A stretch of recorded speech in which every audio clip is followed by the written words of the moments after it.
For the first keynote, I switched to English, and our first speaker, he will look at the question, how can we come from hype to real breakthroughs?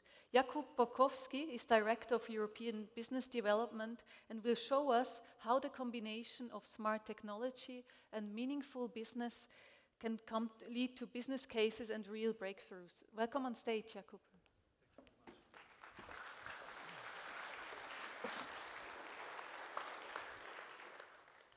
Thank you very much. Good morning, everybody. It's fantastic to be here. Lovely community, fantastic topic, an exciting city. There are lots of expectations that you have just put in your introduction. I will try to address at least some of them. Dear IoT friends, imagine or not, but every single second there are nearly 130 new IoT devices being connected globally. Think about this.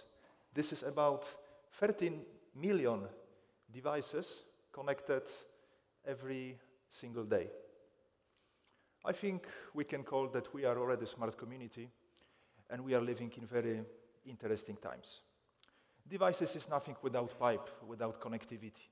This is what I would like to elaborate a little bit more today during my short slot. There is a wide range of technology in-hand available for connectivity. You know, low power, wide area technologies, LoRa Alliance, Sigfox. There are also technologies to connect using cellular networks, narrowband IoT, and there are also other technologies. Some of them are using licensed spectrum, some of them unlicensed spectrum. And then the gold, data. One of the most lucrative positions in the IoT service value chain. I think you will not disagree. This year's and also previous year, we are observing two big trends in evolution of IoT middleware platforms, meaning those cloud-based solutions that collect data, shake the data, and extract the value which is meaningful for businesses, for customers. Namely, it's AI and also the fact that the data processing is moving more and more gradually towards the edge. And therefore, IoT solutions are being exposed. The capability is being built to support more and more demanding IoT applications. I mean, it's obvious that IoT drives digitization. And I think, because I'm coming from Huawei, and we are exposed for those observations how 5G technologies, including IoT, they are driving industry digitization in China. I think it's good that now in Europe we are now in this comfort zone, that even though we are progressing much at the lower pace than Far East, China, South Korea in digitization, we are in this comfort that we can pick up the lessons learned from Chinese deployment and deploy across private networks, across IoT deployments towards enterprises. You see, 5G and AI, there are clearly those two technologies, they are revolutionizing digitization, driven also by IoT technologies. In order to fully utilize massive type connectivity slice in 5G and IoT in 5G, standalone networks are needed to be built. And in China, these networks were built from nearly day one across all three major carriers, and this boosted this growth of digitization. Currently in Europe, whether UK, Switzerland, Hungary, or my home country, Poland, there are more and more private networks being built, and those 5G technologies, 5G mechanisms to support efficiently without big compromise on quality IoT use cases. Among those deployments in China, we recognize those 6 sectors mentioned here: manufacturing, finance, smart port that are also lift and shifted and deployed as a dry port, logistic ports, as well as healthcare and agriculture and electricity. Telecommunication standards are evolving in line with changing business requirements. Now in Switzerland, there is a fully commercial 5G network, so it's clear that 5G standards are completed. Now, standardization community, 3GPP, is focusing on deploying 5.5G, or called 5G advanced standards. 5.5G exposes those basic capabilities which are being built in 5G, meaning eMBB for a connectivity, for pipe, MMTC for massive connectivity IoT devices, and reliable latency for controllable and low latency. But at the same time, it adds new capabilities, those which are relevant to address those business scenarios that basic 5G network failed. They were unable. And mainly, in order to support more demanding IoT use cases, we should have combined connectivity, and at the same time, we should have combined latency. To support more demanding IoT use cases, we should have massive connectivity, and at the same time, amazing uplink capability. So those uplink-centric broadband connectivity, harmonization, communication, and sensing, and also real-time broadband communication, these are the new capabilities that are helping operators to keep competitive with other competitive technologies on the market, including technologies to address this growing IoT market.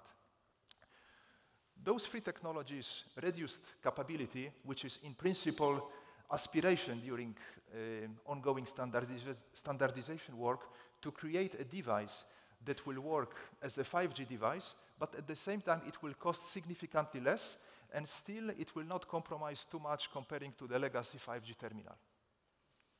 Then we have NB-IoT, narrowband IoT, fantastic technology utilizing a licensed spectrum of a very narrow carrier of 180 kilohertz in minimum to address low power wide area market. This started in LTE and it continues now in 5G and 5.5G standards being more competitive as a single LPE wide area technology. And then we have it is this fantastic new exciting technology, a passive IoT. This is a new technology allowed to operate batteryless devices with the range even over 200 meters that I will show you shortly in one of our deployments in China. I would like to elaborate a little bit more on those cellular standards. So reduced capability, the intention is that the module size will cost between $5 and $10. For your reference, if you take a category 4 or category 1 LTE terminal, that basically matches this price. This is the market price of the LTE terminal. So the intention is that we will create a 5G terminal which will provide much, much more capacity than LTE, and at the same time it will cost significantly less than the 5G terminal. This is not being done yet, but the work on reduced capability device is now being standardized in frame of Release 8 in 3GPP, with intention to be fully completed mid-2024. And you can see 100 megabits per second, so that's the pipe that most of the IoT, even those demanding services, can be supported with low price, and at the same time, reduced capability adds controlled latency. This is what NB-IoT or any other IoT technology still provided from the carriers were unable to provide.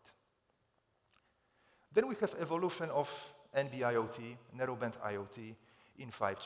It is important that those operators who started investments in narrowband IoT in their LTE networks in 4G, they can rest assured that this technology, this investment, will be compatible with the new evolution of their networks towards 5G. So all NB-IoT solutions are backward compatible between 5G and those legacy 4G deployments. $1 to $2, and then the speed of 100, 200 kilobytes per second. And then the new one that provides this opportunity for operators to open for this indicated here very significant market, passive IoT, batteryless devices with fractional price that are intended to substitute those barcode readers or passive tags, as you know, very frequently used. And I will show you a little bit more about this. But first about NB-IoT. You see, standards for NB-IoT, they were completed already a while ago, and now in Europe, it's the most popular low-power wide area technology that fully utilizes existing telecom infrastructure. So the whole point of those cellular IoT connectivity technologies is that operators, they don't need to invest pretty much more. It occupies very little resources of existing network and fully the existing topology. It has started with smart metering, whether for water or for gas. Some of the references you can see here behind me. And those early successful deployments, those early successful smart meter devices, according to our understanding and our visibility, were successful not only for the massive collection of the data in efficient manner, but actually from the data processing. So there appeared on the market many solutions, many smart meters. They were not only collecting data, measurements of use, but actually they were collecting proactively different additional elements. For example, pipe vibrations in the water network. And based on this, through data processing, the solutions on the market, they were able to predict some faults, some leakage in a preventive manner. So this started with the smart meters, and now it's exposed, not now, already a while ago, for smart lighting, smart parking, there are smart biking, and many other solutions across globe.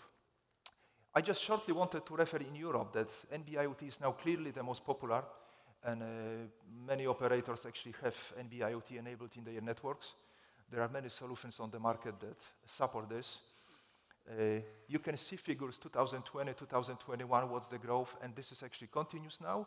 And as this technology is being supported by 5G as well, in 5G, massive machine type connectivity, sub-slice, then the evolution is in a way guaranteed.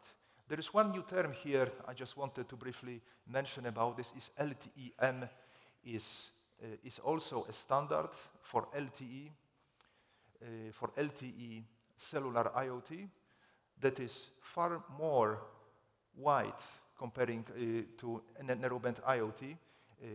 So it provides a megabit level connectivity between the device and the network, although it didn't gain such a popularity. You can make an analogy of category M, LTE-M to reduced capability 5G in 5G standard.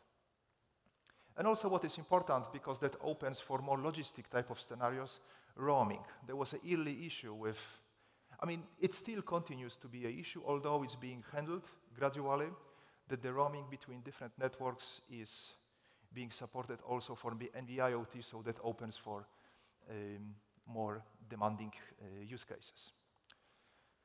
Ladies and gentlemen, just a couple of words about this reduced capability. You know the intention that reduced capability is this new aspect in 5.5G standards. So this is what is coming. It's going to be completed in mid-2024, but the scope is already cleared. Only the tiny details are currently being worked through standardization work items. The trends, the research trends goes towards to keep the price of the device as low as possible. So that's the major underlying principle. And the other one is to keep battery consumption low. So to keep those as low as possible and then to compromise as little as possible from the legacy terminal. So coverage capacity or controllable latency, these are those that are supposed to be exposed. And these are those numbers that you can see behind me, which are the targets, these are the aims, how the standardization is pushing. And the belief, not only from us, but from our competitors, is also that it will be a significant player in 5G advance, meaning tomorrow. Video surveillance, smart wearable, whatever use case you can imagine that requires 100 megabits per second level capacity and still will not, and such use case will still not expose your solutions for a high price device.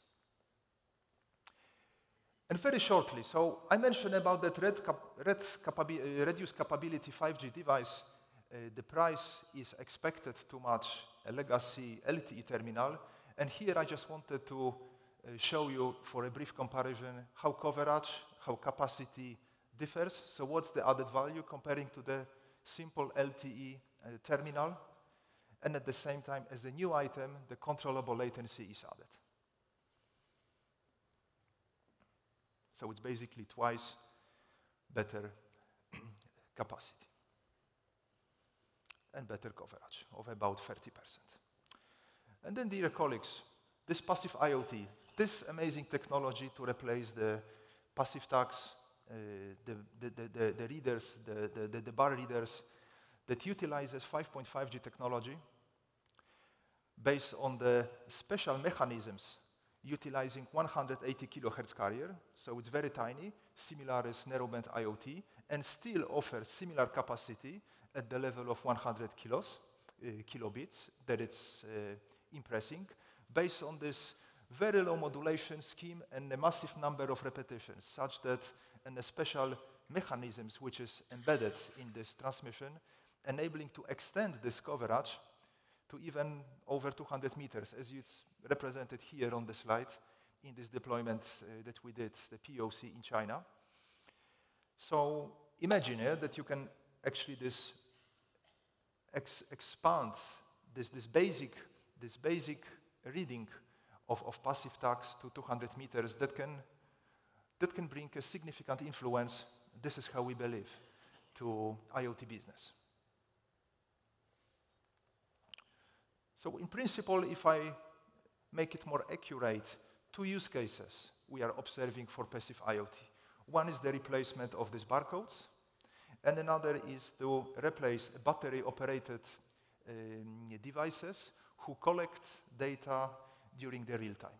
So whether it's temperature, humidity, or any other information which is collected during real time, they can be replaced by the passive IoT tags, batteryless, extremely inexpensive, and allowing to deploy over cellular networks without any additional investments for operators. And last aspect which I wanted to mention is not, or at least in a carrier business, is not directly called as IoT, although that influences IoT market, it has impact on this. It's a sensing and positioning aspect, also with high focus during 5G advanced standards, that allows to utilize the radio propagation mechanisms in high bands to find out the location and the movement in three-dimensional space of an object. So this is something that is zero investment. It's a basic aspect of 5.5G standards, 5G advanced standards. So this is what is also coming tomorrow. Operators are going to have this ability to make this tracking of devices in a given area under particular use case. So at the moment, whether NB-IoT or legacy, GPRS, Edge, 3G, all those technologies, all those cellular technologies, they accommodate about 22% of IoT global traffic, which is about 3 billion of IoT connected devices comparing to 15 billion of devices globally. And now with 5G, with those new 5.5G capabilities, we expect that it will grow significantly. Dear IoT friends, thank you very much.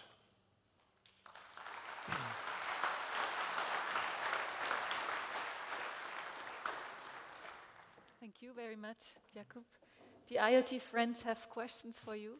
I'm happy to answer. A technical one to start, but with your background, I guess technical questions are what you love.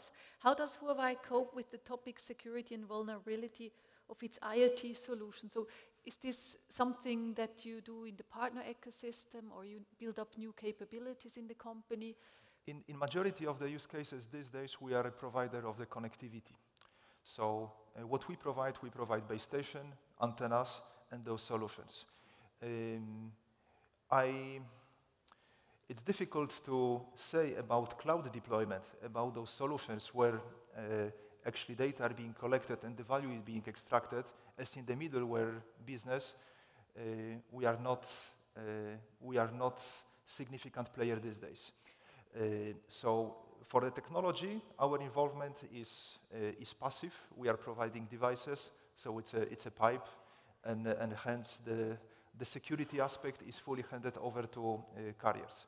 For solutions that we provide a middleware, those platforms, a number of years ago we were actually a significant player also in this business.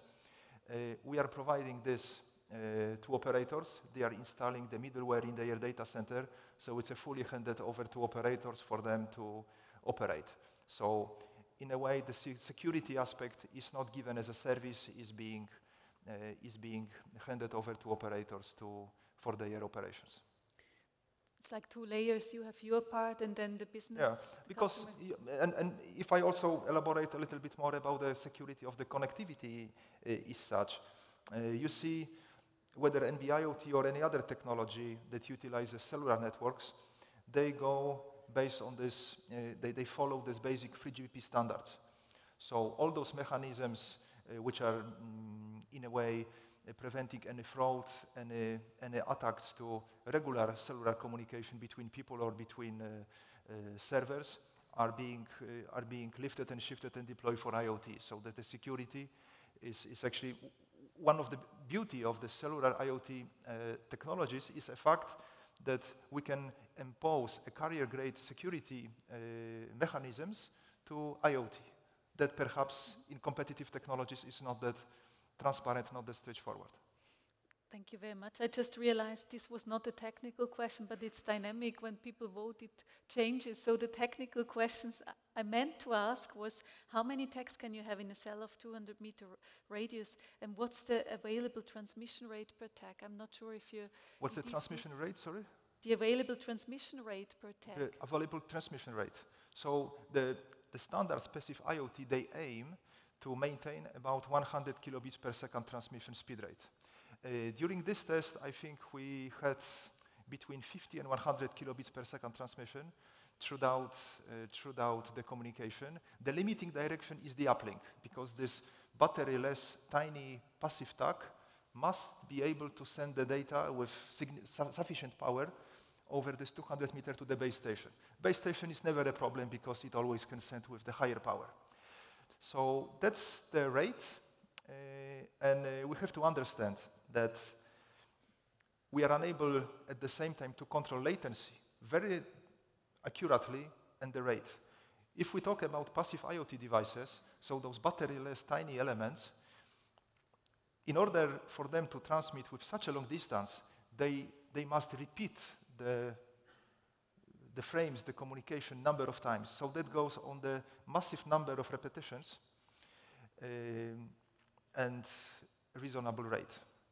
So, but still, I think this is something amazing.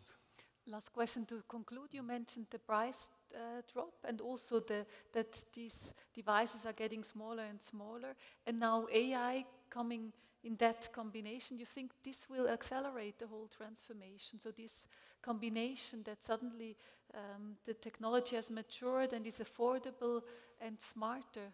Well, yes, although I think that the other technology is having more direct impact on the size of the device, as you mentioned, is a fact that through efficient cloud computing, we are able to move data processing more towards the edge. Mm-hmm. So we can reduce the complexity of the device. That's not only for the IoT, but actually for smartphones, for modules, for CPEs. This is the ongoing trend.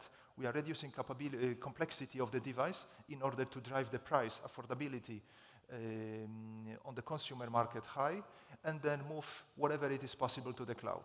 And this is actually being exposed to the number of different stages that in complex service scenarios we are able to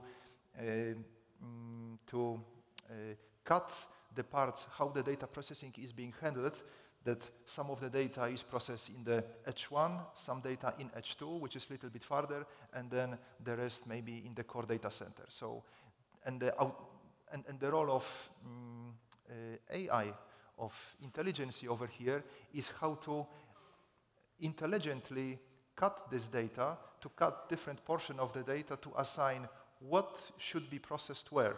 And then overall, this drives cost lower and clearly have impact also on the end device. Thank you very much that you shared your thoughts on this development. Thank you, Jakub, and your applause. Thank you. Thank you very much.